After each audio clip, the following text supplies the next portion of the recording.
When I see Mark, I just see Mopar. I see Mopar in the true expression of passion, commitment to the brand, enthusiasm for every project. Oh, I'm sorry, Phil, I didn't mean to. Or you go on with what you're saying there about. This time on Graveyard Carz. This is what makes an E-body steering column kind of unique, is this little adapter piece on here. Dave makes a final push to get Buck's 383 Challenger RT finished before tackling the newly revealed 392 Hemi Cuda full-time. Ron from Magnum Force surprises Mark with a plethora of suspension options to enhance the firepower Cuda. Holy smoke. Well, I got everything laid out so you could make some decisions here on which parts you want to go with. But now he has to decide between original equipment and aftermarket parts. Alyssa gets hands-on experience with Buck's Challenger decals. God, those are the toughest ones because of the way they're cut. I think that looks really good. And Mark shows off his moves for Will with a new magic hat. But when the sponsor of Operation Firepower decides to visit GYC, the ghouls race against the clock to get the 392 Crate Hemi mocked into the car. It's almost on that hose. It's gonna hit on this hose now. Will they get it installed before he arrives? Find out on this episode of Graveyard Carz. They're coming to get you, Barbara. It has been established that the buried dead are coming back to life. I'm Mark Warman, and together we bring dead muscle cars back to life, to exactly the way they were on the day they were born.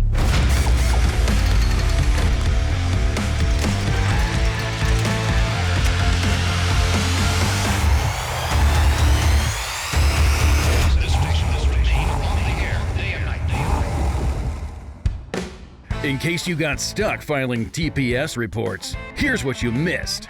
Mark first unveiled Operation Firepower to the ghouls as his own unremarkable 71318 Cuda.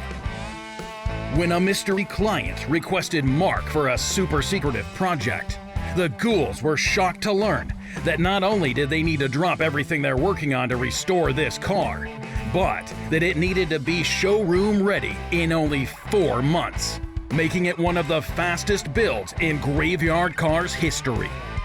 Returning from the Dipper, the ghouls banded together and finished the Cuda's bodywork in record time.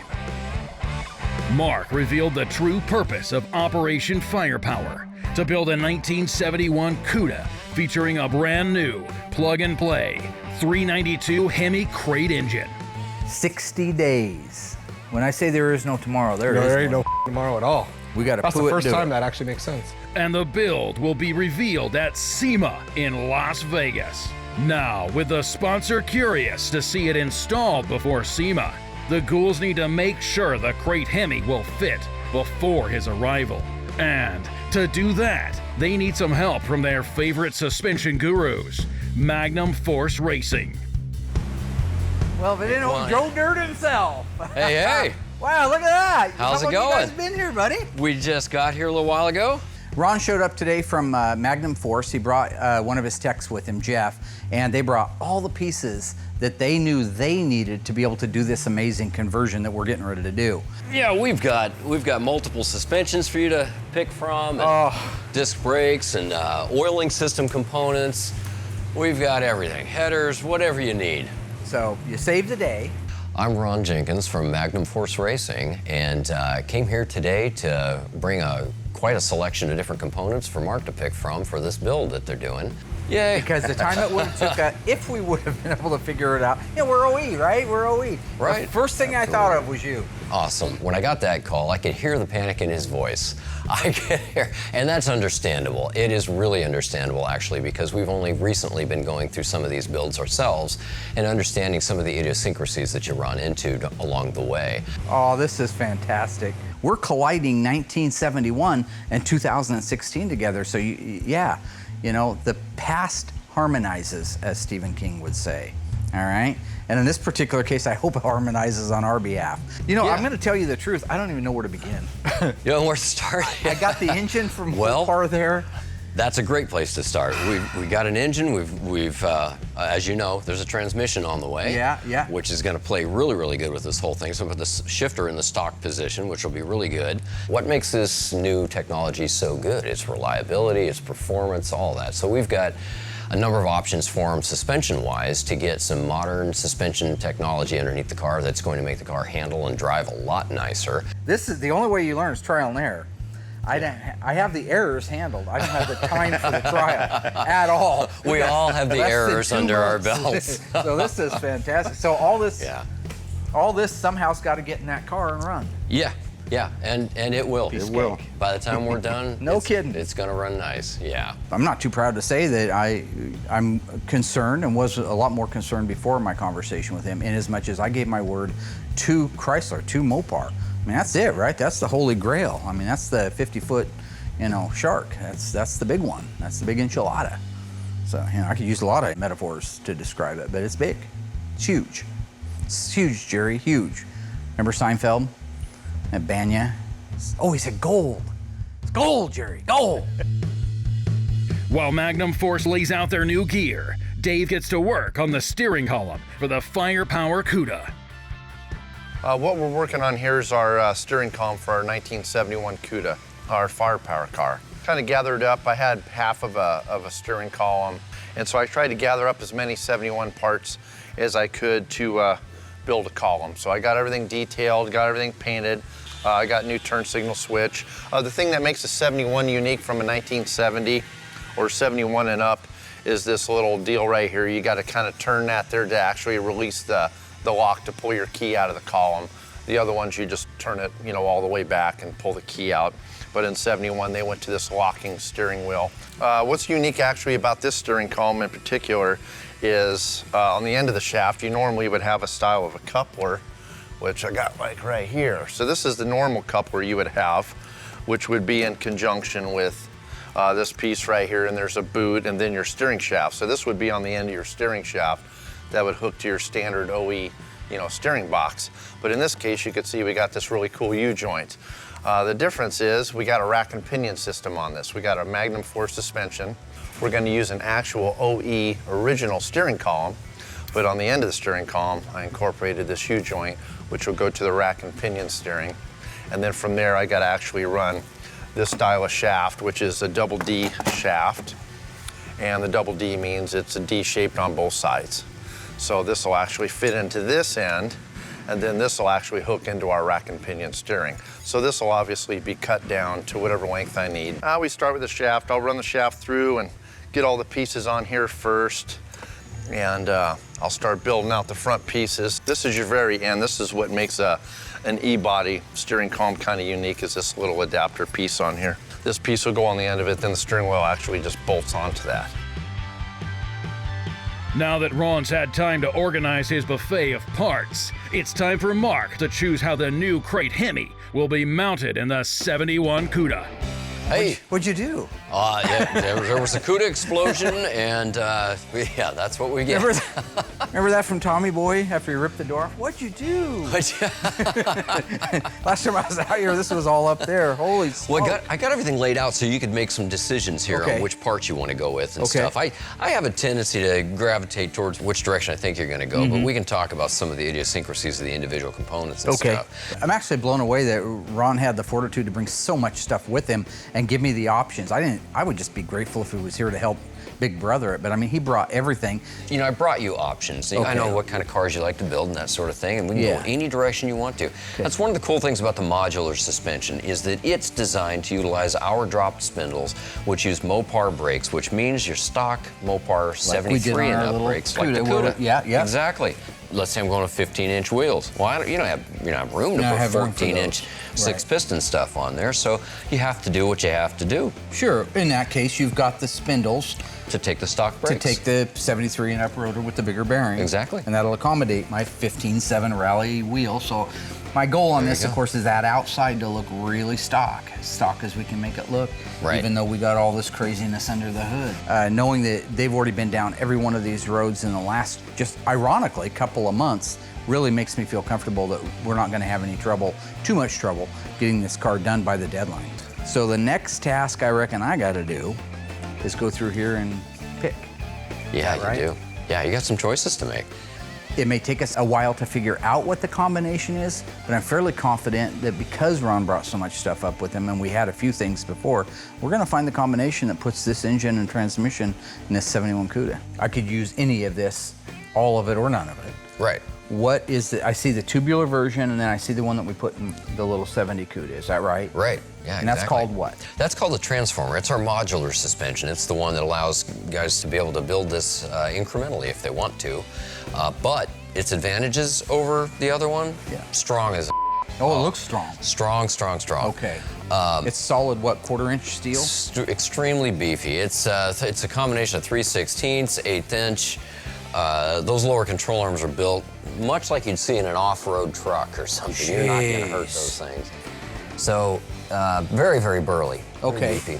So it also would inherently weigh a little bit more, It would too. weigh a little bit more, right. For guys that are going drag racing and aren't going to see quite as much Hey. street abuse or something to that How are you? effect. So you can go with one of the tubular suspensions, too. Okay. Going to lighten things up. That would lighten the suspension up between 100 and 150 pounds, believe it or not. So you can imagine from a drag race standpoint, That's cubic, yeah. that puppy's ideal. yeah. Your passion for stock brakes, for example, this puppy uses our stock Mopar dropped spindle. When I say stock, it's a dropped spindle for a Mopar, but it's based on stock components. So you could put 73 and up brakes on there if you wanted to. So you want a single piston floating caliper staring you in the face outside the wheel, that would be the way to It go. sounds weird, but that is kind of what I want. So Yeah. would this be the knuckle that I'd go with? That would be the one. That goes with that suspension, as a matter of fact. So Mark's chosen the modular suspension, our transformer as we call it. And that's definitely a good choice for this build. For what the intended use of the car is, I think that's going to be an excellent choice. So if I was sticking with the stockist look, I like this. I think this is closest to what a K-member would be looking like instead of a tubular. So, and you're saying this one we can just put those spindles on it, put the 73 and up rotor and bearing setup on it, the single piston caliper. Exactly. I like that look a little bit more than the tubular look. Although I could see for the race guys or the guys that are really getting serious about weight, horsepower to weight ratio, the tubular one would be the way to go, no doubt, hands down. So we go coilovers, tubular, completely adjustable upper control arms. We go with the modular rack, which is called the, again, I'm sorry? This is a transformer. Transformer, Yeah. okay. All right, so that rules out a lot of other stuff that's sitting here. This, I assume, is going to adapt me. Will that adapt me from the Mopar steering column? It sure will. Okay. This end is 3/4 of an inch, so that's going to go over the stock column. Got so it. you can just trim your column based on where you Got want this it. to fit. This is going to go right on Beautiful. the rack and pinion. Use a stock OEM. That's Yeah. beautiful. We've got quite a few different aspects of this covered now, so I think that this is going to be as close to painless an install as one could hope for. We'll marry the engine, the transmission together. We'll get the mounts on it. We'll get them mounted onto our transformer suspension, and we'll go get the car over onto a rack, and we'll try to marry them together and see what kind of interference we have. Is that it? Sounds like a great plan of attack. I love it. I love Awesome. it. All right. I'm doing this because I don't want to do any lifting. You guys enjoy yourself. Hey, where'd Mark go? Yeah, Mark. Give me I think I hear my phone shake. ringing. Yeah, I think his Good mom job, was. guys. Good Where'd job. Mark go? I think his mom was calling him again. Oh, that's who it is. It's mom. I gotta go talk to my mom. Okay.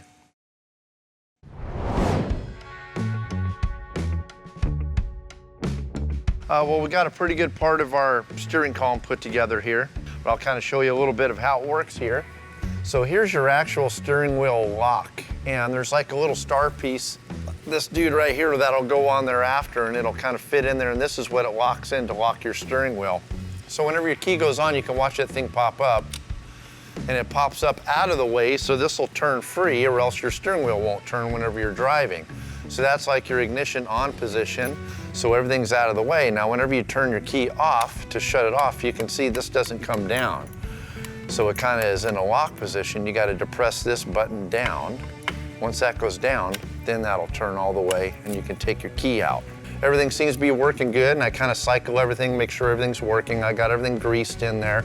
I'll shoot a little bit of lithium grease in here and stuff to keep that kind of lubricated and keep it working properly, and then I'll just keep building my piece out. So the next piece will go in, will hold my bearing and everything, in which will center the shaft, and then I'll be able to get this piece on there to lock the the column and build out the front part of it. So we're almost done.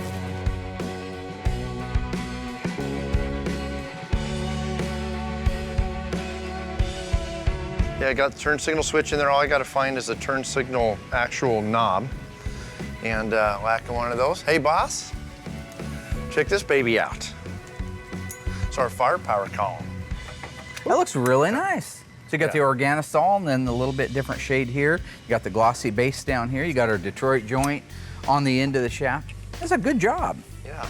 I'm way ahead on the SEMA car. It's still in paint, which is great. So being ahead's always a good thing. So if I can get all my parts detailed out, all laid out and ready to go, as soon as the car comes in here, I can just bang away at it and just knock it out really fast. What's Will on? Is he actually close to painting on that Cuda? Yeah, he's really close. So we're getting down to the wire now. So I'm just got everything set up. I mean, all our pedal assembly, brake booster, everything's lined out, ready to go in the car. Wow. I'm gonna go torture him because he likes to go home at he starts at 8 in the morning and goes home at 8:15. Yeah. So that's a short day for anybody. I want to make sure that he gets it done. Me, 12 hours a day. Yeah. Dave, 9 hours a day. Will, 15 minutes. Yeah. So. Have you seen his magic hat lately? No, but I brought in a spare. Pretty snazzy. Oh, that's nice. You mind? Yeah, no, go for it. Hey, I know what cool. Yeah? Get a magic hat. I got to get the magic hat. Yeah, so everybody's... I'm gonna go see if Will wants to put the magic hat. Yeah, see if he wants to put it on. Willie, I got the magic hat.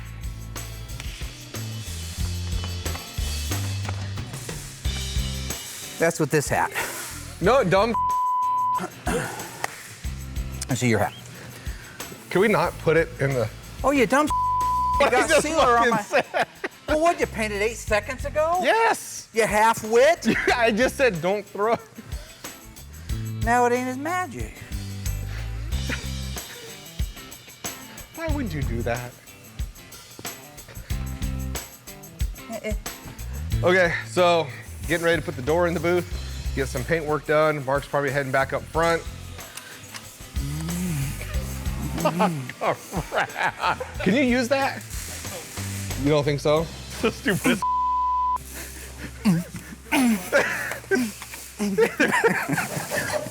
Who has sex with a fire extinguisher?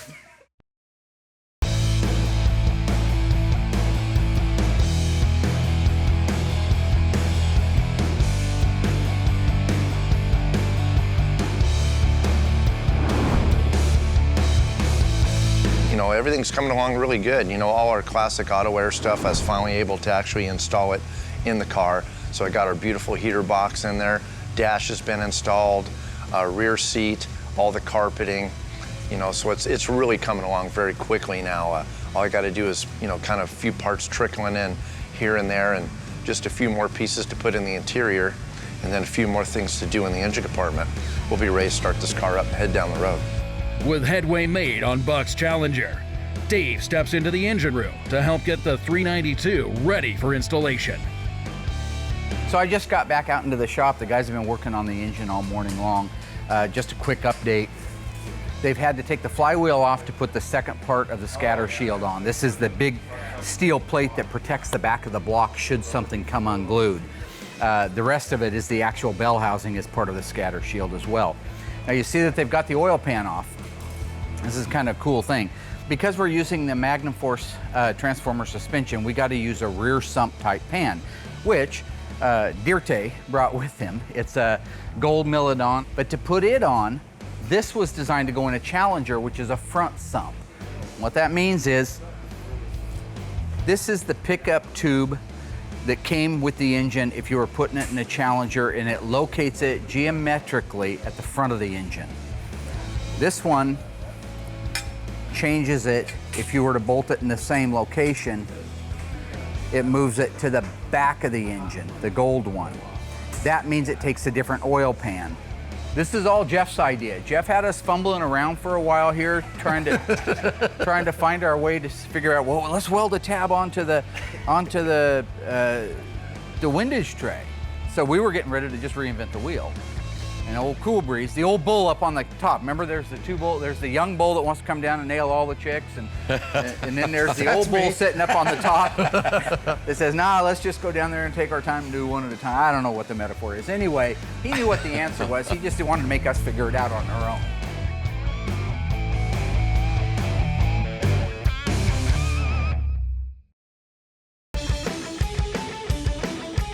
I'm taking every second I have right now to get as much done on Buck 71 Challenger as I possibly can before I get stuck with this firepower Cuda. So I'm going to try to knock out the rear bumper as well as the rear valance and get the whole back end of the car done.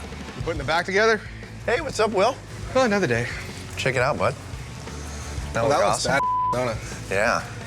Yeah, nice job on the blackout, man. Nice job installing it. Yeah, it looks sick whenever you get all the back panel on there and the tail lights. Dude, these are just some all the different masking and I like this. I'm starting to like the 71 tail end a lot better than the 70.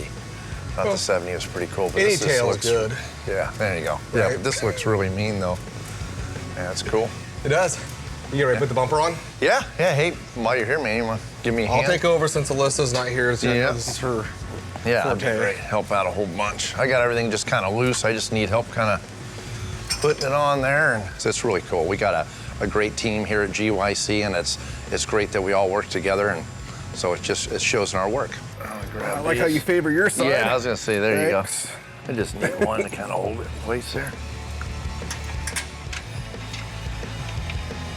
So how's things going at the paint shop? You keeping caught up? Define caught up. Well, according to Mark, every car out in the parking lot primered and ready for paint. Yeah. Did yours thread all the way up? Yeah. Of course it did. Yeah, the bolt will start to spin as long as you can get them started. It started, but I don't. Yeah. I don't want it to swing think down and hit the quarter. It shouldn't. It should sit about like that. Yeah, that's not bad. I'm gonna put my finger there. Cool, that'll work there. So that never swings down and hits? No, it should have enough gap in there, right? Oh yeah. Yeah, we're good. I'll tighten it up a little bit, and then I leave all these loose so I can side shift it. Oh, okay.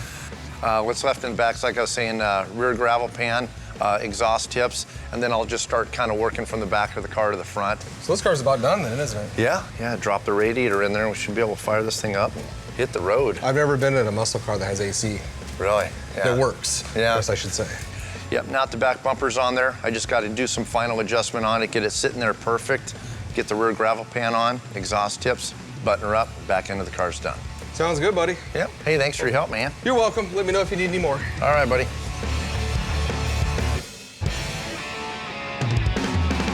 I just finished putting in all the tail lights, the rear tail panel on the car, putting on the back bumper, the rear valance, the unique, chrome tips that the Challengers had on them, back in 1970.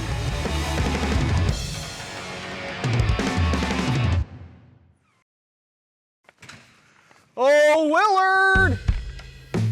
You can just go with Will if you'd like.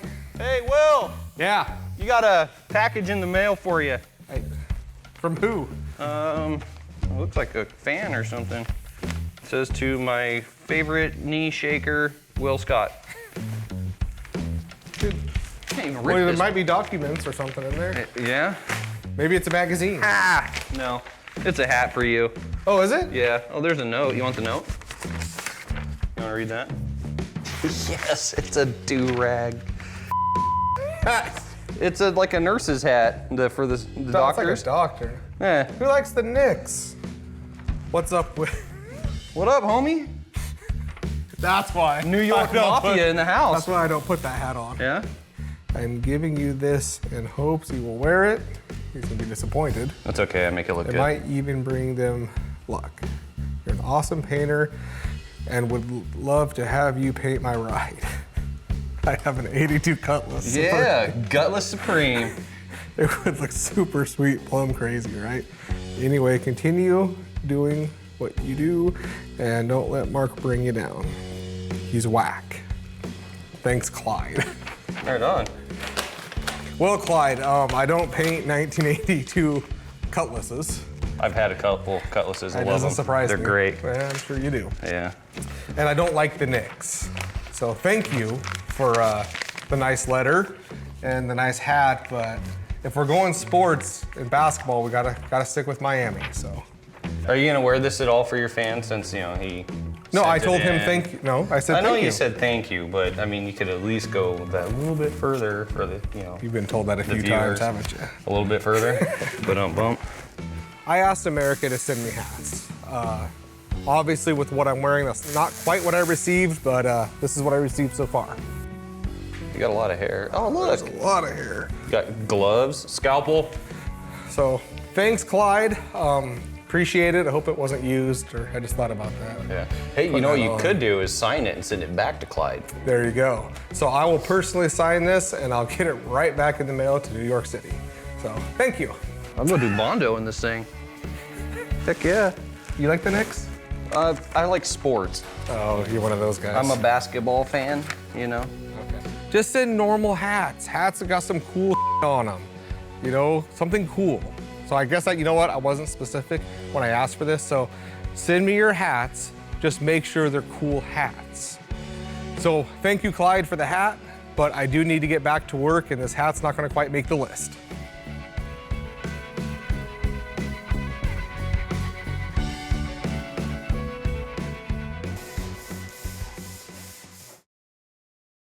Dave is doing a phenomenal job on the Challenger, coming along nicely. Excited to see that one go back to the owner. I've got a few minutes downtime over in the machine shop, so I'm gonna round up Alyssa, have her give me a hand doing it so she knows how they go on right versus how you can easily do it wrong. But I think it'll help Dave out at the same time. Alyssa and I are just doing the final graphics on our 71 Challenger RT. It's our Gringo 383 formal roof. It gets the RT decal, all right? So we're gonna install this on it. I have the original engineering plans. Handful of guys in the world have these. This is a copy of the original engineering plans that show exactly where it's at. It's got the center line of the hood here, and then it's showing that it's 40 inches from the leading edge, B, to the beginning of the top of the decal. After we do that, we do have the scallops. These are blackouts that go on the scallops of the quarter panels. Oh, those are cool. We'll put those on. So the first thing we want to do is we want to take our tack cloth. We know that it's going to be somewhere in the middle of this hood here.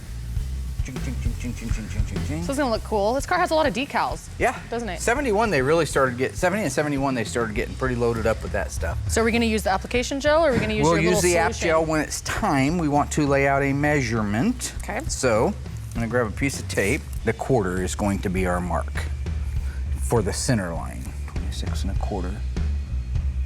So I'm gonna put that at the center right there, okay? So right here is the sweet spot, right? Top of the letters go right here, and then the center line of the decal goes right there. Okay. Okay. This, we're gonna wanna slop this around, sloppy Joe. So how come you're deciding to use the application gel instead of your little Because mixture? this is a really small decal. Okay. The odds of getting air bubbles in this, you'd have to be pretty to do something like that. Well, Pretty indeed. Then we gotta eyeball the center line. Then we're going to take a tape measure, and we're gonna measure from this edge to the beginning of the writing here, which is exactly 20. Right there is 15 sixteenths, 19 and 15 sixteenths.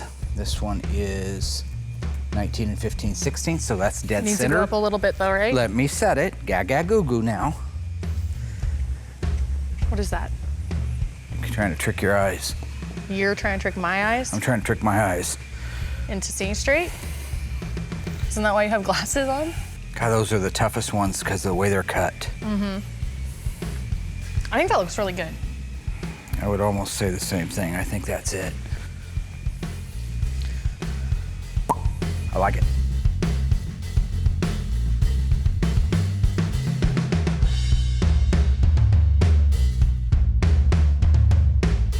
Once we have that laid down, we can pull up our edges of the backing paper. And you still want to move kind of slow, but that's what's nice about that gel that they provide is for these smaller decals especially, it's awesome. Yeah. Because look at that. If that was my own solution, I would have had to wait a couple hours to be able to pull it off of there. Yeah. Looks good. Yep, I like it. Yeah, this is a cool car. All right, so now we got to put on our scallops. It was a 1 year only, it was 1971, all right? It was the first and the last year for the scallops. Not positive, but I believe it's J46. I'll do the back one here first, so I need my application gel. And I'll need my squeegee. All right. Oh, it scares me.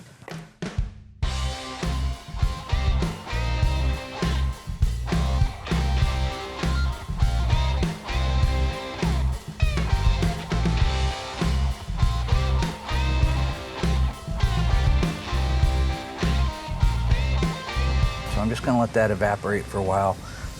Right now it looks like they're right on the ridge where they belong. Yep, right up against the car, right? Yep, right up against the car. And I am going to let you try one on the other side. Okay. So. Got the back one, because the front one gave you a little bit of problems, so. Yeah, do the back one. Wipe it down with a tack cloth, make sure there's nothing in there, that's good. Don't press too hard. Okay. Because the honey on this will go off on that. This has honey on it. Oh, okay. So you don't want to press too hard, okay? And now you don't want to get these wet, remember? 'Cause Yes. That destroys them. Do we have any extras of So these I ones? put these away somewhere safe while you're playing with that stuff. Is this the one for the back? Yep. Where's the other one at? It's on the table. Okay. Do you probably need more than that? Load that mother bear up. Okay. You don't have another set of these if I mess up, do you? No, I don't. Oh, God. Nobody, just for the record, Uh-huh. has ever messed a pair of these up. Not even once. You've never. Never. They're the easiest ones in the world to do. Okay. Maybe that's easy for me to say since I can't even get the apparently backing can't paper get the off. back- of it, yeah. right? So Can you even see it, though? I can see it. Can we do it? Go ahead. Yeah, go ahead, nubs. Little First of all, fingernail it's right nubs. here. Look at this. Okay, I know. I did that on purpose. What? All right, go ahead and put it on there. This is the right direction, right? Yeah, fit it top to bottom. That's probably pretty good, but the bottom needs to go in a little bit more towards the body. What you can do is you can center this, you can get this part here locked down so it won't move, okay? Okay. So squeegee that center section out, so now once you do that, you know it can't move in here. Now you just work your ends. Okay. Well, don't be afraid of it. Well, you scare me. I'm afraid of you. Okay. I'm a bad guy. Okay, so I think the top looks good. So. See how it's trying to pull it away down there? You want to push it in while you squeegee.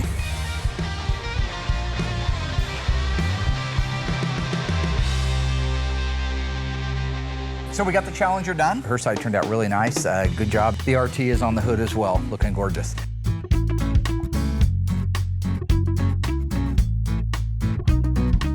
They're getting ready to put the transmission on. So that means all the other things, the oil pan, the scatter shield, which is the bell housing, all that stuff is in place. And that's what you see now is they've got the transformer, which is the one we chose to go with versus the tubular one, is down there into position.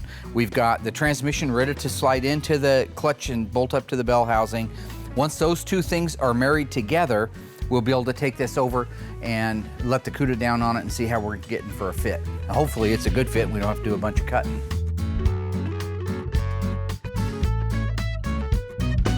That was a There's little rubber too band easy. down here, I know. All right, that's way too easy. Everybody stop. Do it again.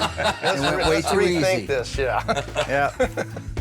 Hey, guys. I know, that's cool. Hey, Alyssa, how you doing? Good. My name is Alyssa. Jeff, Nice to meet you. good to meet you. That's Ron. Hi, Ron. Hi, nice to meet you. Nice to meet you, too. It's been a good morning. It's been a very good morning, yeah. Yeah, a couple of little struggles along the way. We were lacking a few tools, but it's all part of the learning process, and this is definitely going to help us to help other people to be able to do this process sooner because we'll be able to tell them in advance exactly what they can anticipate. Yeah. This is what you got to do. You guys are kind of pioneering the way, huh? A little bit, yeah. Looks good. We got the transmission bolted on there right now, so looks like they're trying to unite the transformer down there, the cross member, with the engine. And get that done, we'll be able to move it over to the other side and see how it fits in the car. Yeah, we're gonna make it fit. It's, being that those lower control arms are a lot wider, it kind of obstructs the back position here. If you see on the K-member, these are your two bolt holes on the K-member. Our dolly is set up into where those pins right there are supposed to go in the back one, but it obviously won't because the control arm's in the way. A standard Chrysler control arm is set back here that the torsion bar goes into. This doesn't use torsion bars. It's got this big lower control arm, so it's obstructing that. So we're gonna try to just put the front holes on the pins and then the transmission will hang out a little bit, but it should be just fine. So we're just buttoning up the last motor mount and it stayed. That big old bad boy, what you gonna do? I gonna do when I come for you. It's awesome. So yeah, after the guys get it loaded up on the engine stand, we're gonna take it over to the assembly shop and get it put in the car.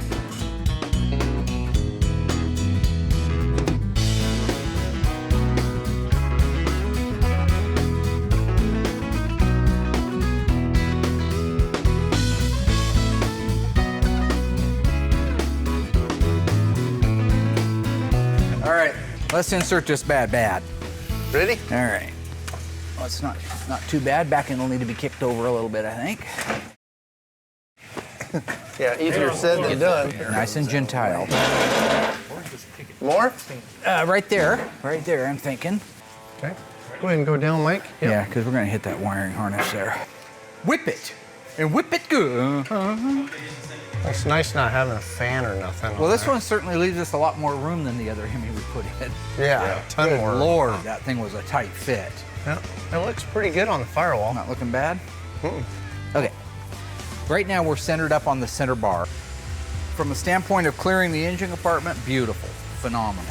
Yeah. This header looks like it might hit the frame rail. How do you No, look we got at it? about an inch on it. Okay. Yeah, Well, we're still looking pretty good. I think you're looking good on the K member. Because So once it gets up past that, too, we can move this hey, around more.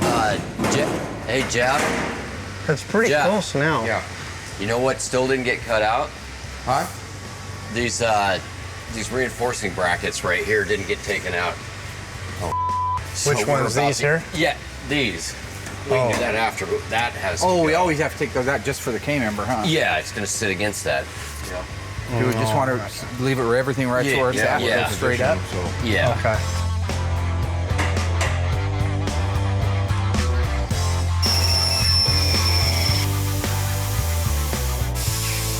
All right, we have to take a little bit of a break there and remove the factory gussets here that once held the, was that the bump stop? That's for the It was bump the bump stops. stop, reinforcing for the bump Yeah, stop. the reinforcement for the bump stops, we had to take those out.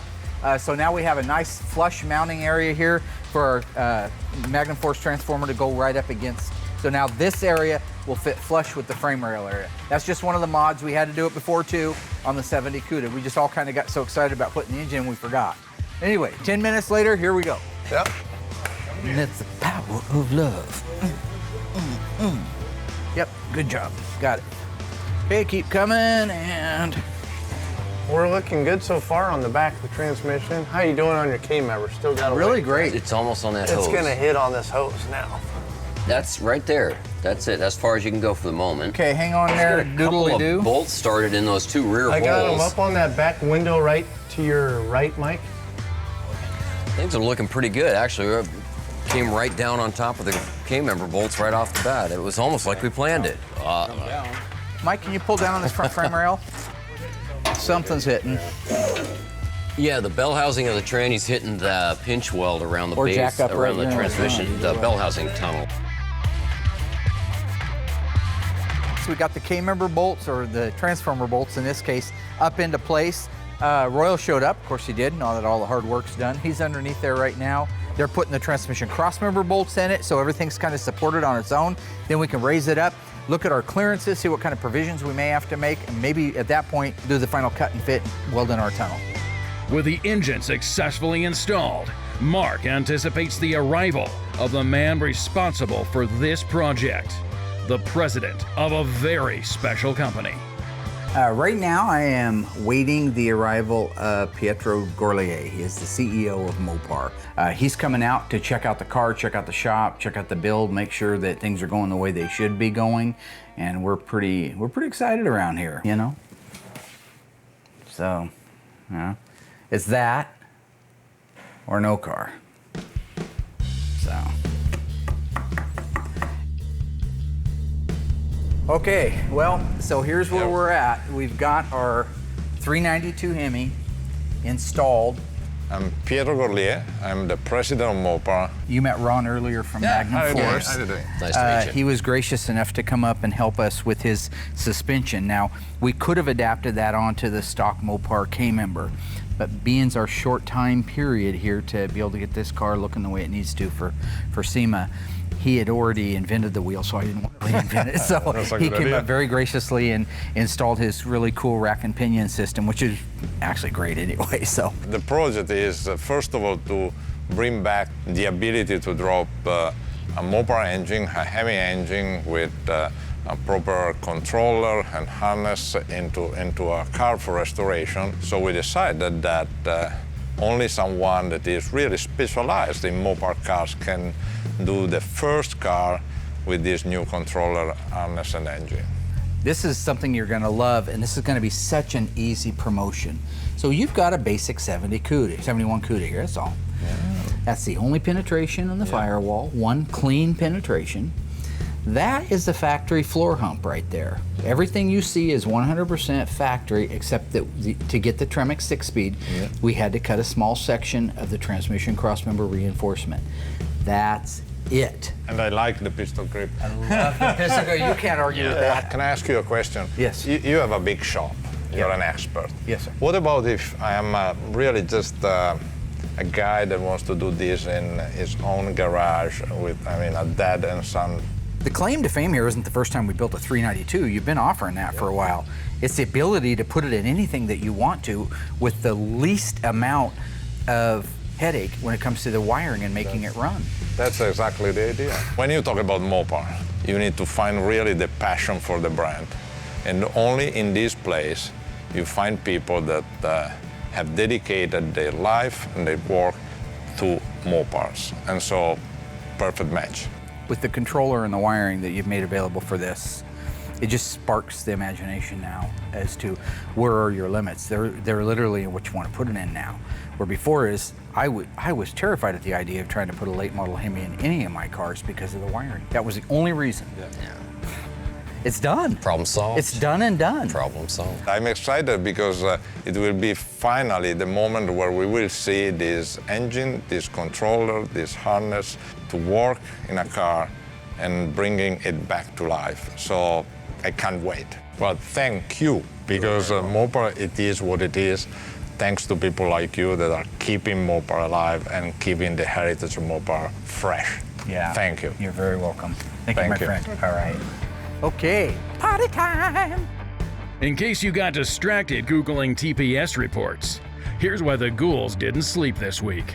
Alyssa successfully applied the final decals on Buck's 383 Challenger RT, while Dave completed the interior, steering column, and rear end on what Mark would call a gorgeous Green-Go panty dropper. Mark and Ron went over the options for the Firepower Cuda's new suspension, ultimately deciding on an old-school look with new-school tech. Will received mail from a fan and a new magic hat. Will this be the start of a new trend? And the ghouls came together to get the SEMA Cuda's engine installed for fit, just in time for its sponsor to visit the shop and see its progress with the new Crate Hemi. Now, with only 40 days left before the Cuda is revealed at SEMA, the only question is, will Mark's ego be too inflated to finish the build in time? Only time will tell. He was saying yes that he thinks Mopar thinks to me. But I was saying actually, Mopar or no car. oh hey, no. Whoa. Time out. That's Mopar or no car. That's my I invented it. Mopar or no car. Okay, you may be the CEO of Mopar, okay, but I invented that line now. I don't have it written down. And I've been saying that line for 7 years. All right, he gets it. You win. Thanks, brother. Thank you. All right.